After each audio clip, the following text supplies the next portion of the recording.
we might have a surging contender on our hands. Joaquin Buckley, he's putting his rank on the line by taking a short notice fight because he wanted to fight at UFC St. Louis hometown event. Well, who does he get? You get the 6'5" Nursulton Ruziboev with a 1,000,000-inch reach and all of that good stuff. If we're actually being particular, 5'10" is Joaquin Buckley, 6'5" is Nursulton, and 76-inch reach is the reach right there for him. So it's actually not that crazy. That is actually kind of crazy. They have the same reach, AJ, 76 inches a pop. What do you think about that? That is crazy. And he's what, he got like 6 inches on him too, 7 inches. That's interesting. I mean, not all builds are built the same, right? You know, at the end of the day, it's all there in the height. Listen, man, 80-inch reach is kind of a ridiculous reach to have right there. That's a John Jones reach at 6'5". You got to make some compromises. This is the point here. Ruziboev has been a sniper in the UFC, man. He's putting it on people. He's overwhelming them. And it seems like at this point, nobody can get out of the first round. All 10 of his last finishes are all first-round finishes. If you go further, it's probably more than that. But the point is this. Nobody's talking about it. This ain't 185, AJ. This is 170 pounds welterweight. Ruziboev is moving down and still thinks that he can maintain the power to knock out Numansa, who I like this version of Joaquin Buckley. AJ, let me actually double down. I really like this version of Joaquin Buckley. He seems like he's taken his career the most serious that he's ever been. It seems like he has more resources than he's ever had to invest in himself in his career.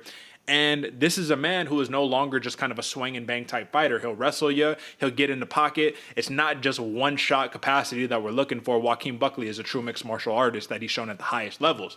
Only problem is Ruziboev and his frame is going to be tough to tackle for anybody. Pardon the pun. So what is the path to victory here for Joaquin Buckley?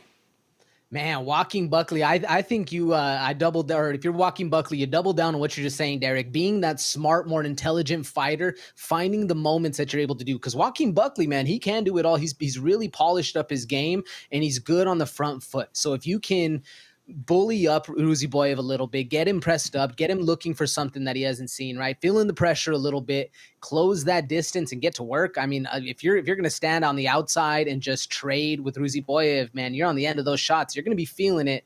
I think the best option right here is for Buckley to make this dirty, get him in a clinch, get him in whatever, take him down, whatever you can do to really make Nursulton Ruziboev feel like he's never been in this spot before. That's going to be the game plan for Buckley, and hopefully leans a little bit on that old mentality he had where he does just get in there and get wild. He's a smart man, though. We'll see what he does. If you're Joaquin Buckley and you're overcoming this 6'5" behemoth in front of you, does it not make all the sense in the world to try to close the distance and beat up the body?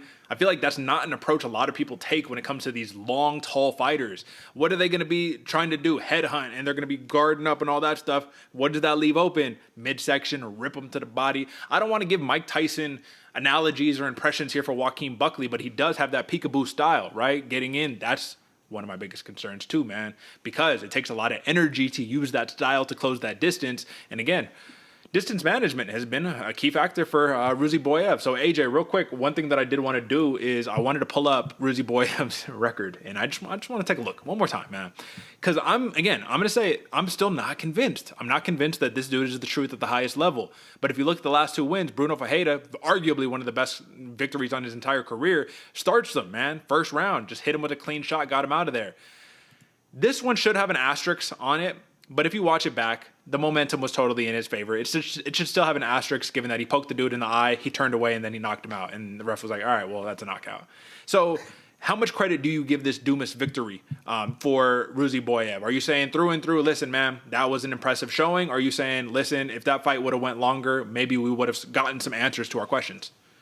I would go with the latter, Derek. I wasn't impressed with the victory. Obviously, a win is a win, so any way you can get it done, sure. I mean, hey, if you know, end up finger goes in the eye, it's the ref's fault for not stopping it. It is what it is, like I said. But I would like to see those answers that we keep asking for answered, or those questions we keep asking for answered, whatever the saying is. 34-8 regardless, and with this much or little hype going into him or little knowledge out there with very questionable competition, it just has my interest peaked is all, Derek. I'm not sold either, brother. So I had an interesting stat that I wanted to pull up right now on this Tapology page. We're going to go right back to it. And I want you to just tell me what you make of it. I'm not even going to say anything. I'm just going to show it, okay? So bringing it back up on the big screen. If you take a look here, right here, you're seeing fantastic victories, right? When you start taking a look at the losses, there's one thing that these losses have in common, right? So first loss, right here. Just take a look at the picture, right? And I'm going to keep scrolling. And then if you don't figure it out, I'll let you know what it is. So loss number 1 here. Got another loss right here. Another one right here. Bring up another one right here. Another loss. And I'm not bringing up losses just for the losses. I promise this will all make sense. Another one right here, AJ. And then let me see. No, that one doesn't count. Let me see. We can't pull up. Let me see one more. Yep. All right. I'm going to stop here. Obviously, this is as far as you can go. With all of these losses that I just pulled up right here, what is the one common theme that you saw? And if you didn't get it, it's totally okay. Just pass it back to me and I'll let you know what it is. The one common thing I saw, Derek, is all of those were out of the first round. All the first ones until that very last were all decisions. So I'm curious how he's going to be in that long duration of fight when Ruziboev actually has to figure out how things go instead of just starting somebody in the first round. Is that what you were leading to? So trick question. It was a 2-parter. You got the first part right there. Yes, extended fights don't seem to go the way of Ruziboev.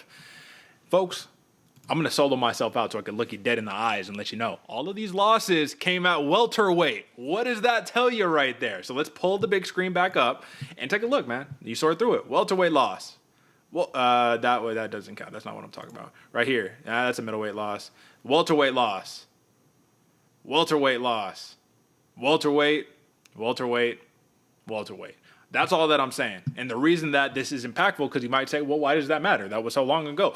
The man is dropping back down to welterweight. Now, does he have wins at welterweight? Absolutely, he does. I just think that when you're going into a division that you don't have the most success career-wise, it's another X factor that comes into play. So to wrap this entire segment up about this matchup, because we spent more than enough time here, Nursulton Ruziboev can win this fight. I think there's 2 paths to victory. Stay at range, snipe like you've been doing per usual, and try to get it out in the first round. So that means you come in storming. You come out hot. That's what Ruziboev does. Or get the fight to the mat and see if you can hold Buckley down. I don't know if you'd be able to. But if you're Buckley on the other side, extend the fight. Work the body.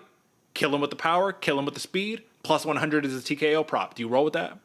Absolutely, I'm rolling with that one, Derek. I like that TKO prop, and it's the best way for Buckley to win right here. I like the TKO prop too. Normally, I would play the plus 450 decision since I'm going over 1.5 rounds. But folks, this is over 1.5 rounds, not over 2.5. So I think the TKO is totally in play. And Buckley, we've seen it. He can get it done late. So that is the play here. He feels almost like the underdog. And apologies, I didn't even mention the live line here. These are the opening line. Minus 150 for Buckley, plus 125 for Ruziboev.